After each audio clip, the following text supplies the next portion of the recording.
ಮಾಗಡಿ ಕೆಂಪೇಗೌಡರ 516ನೇ ಜಯಂತ್ಯೋತ್ಸವ ಇದನ್ನ ಸರ್ಕಾರ ಮಾಗಡಿ ಕೆಂಪೇಗೌಡ ಅಭಿವೃದ್ಧಿ ಪ್ರಾಧಿಕಾರ ಮತ್ತು ಬಿಬಿಎಂಪಿ ಇವು ಮೂರು ಸೇರಿ ಆಚರಣೆಯನ್ನು ಮಾಡ್ತಾ ಇದ್ದಾರೆ. ಇದು ನಮ್ಮ ಸರ್ಕಾರ 2013ರಿಂದ 2018ರವರೆಗೆ ಇದ್ದಾಗ ನಿರ್ಮಲಾನಂದ ಸ್ವಾಮೀಜಿಯವರು ಅವ್ರ ಜೊತೆ ಚರ್ಚೆ ಮಾಡಿ ಅವರು ಯಾವ ತಾರೀಖು ಜನ್ಮದಿನೋತ್ಸವ ಅಂತಕ್ಕಂಥದ್ದನ್ನು ತಿಳ್ಕೊಂಡು ಸ್ವಾಮೀಜಿಯವ್ರಿಗೂ ಹೇಳಿ ಇದನ್ನು ಮಾಡಿದ್ರು.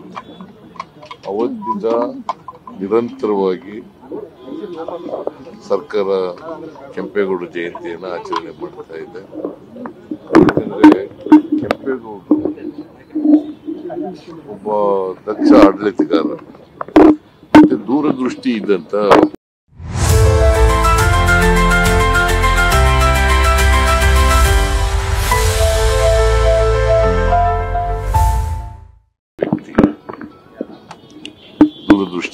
ವ್ಯಕ್ತಿ.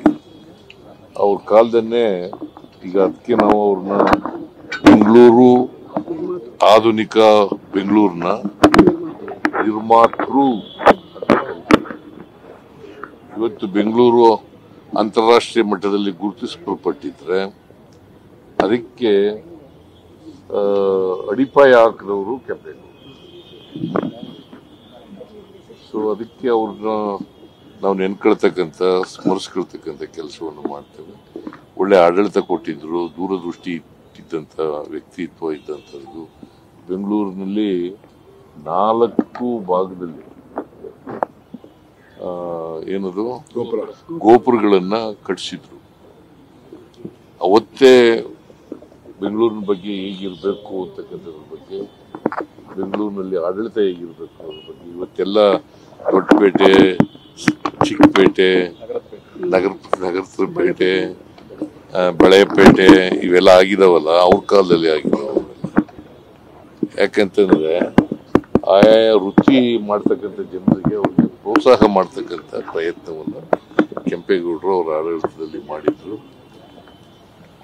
ಸೊ ಅವರು ಆಡಳಿತ ನಮ್ಗೆಲ್ರಿಗೂ ಕೂಡ ಮಾದರಿ ಅಂತಕ್ಕಂಥ ಮಾತುಗಳನ್ನ ಈ ಸಂದರ್ಭದಲ್ಲಿ ಹೇಳ್ತೀವಿ. ಈಗ ಅದಕ್ಕೆ ನಾವು ಬೆಂಗಳೂರನ್ನ ಅಭಿವೃದ್ಧಿ ಪಡಿಸ್ತಕ್ಕಂಥ ಅವ್ರ ಕನಸೇನಿತ್ತು ಅದನ್ನು ನನಸು ಮಾಡ್ತಕ್ಕಂಥ ಪ್ರಯತ್ನವನ್ನು ನಮ್ಮ ಸರ್ಕಾರ ಮಾಡ್ತಾ ಇದೆ. ನಾನು ಹೆಚ್ಚು ಹೇಳಕ್ ಹೋಗೋದಿಲ್ಲ. ಇವತ್ತು ಜಯಂತ್ಯೋತ್ಸವವನ್ನು ಇದರಲ್ಲಿ ಆಚರಣೆ ಮಾಡ್ತಾ ಇದ್ದೀವಿ.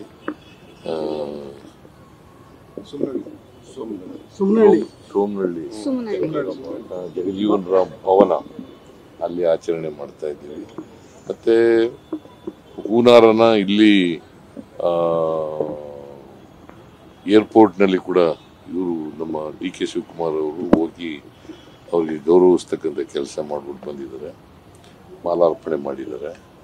ಇಲ್ಲಿ ಕೂಡ ಸರ್ಕಾರದ ವತಿಯಿಂದ ಮಾಲಾರ್ಪಣೆ ಮಾಡಿದ್ದಾರೆ.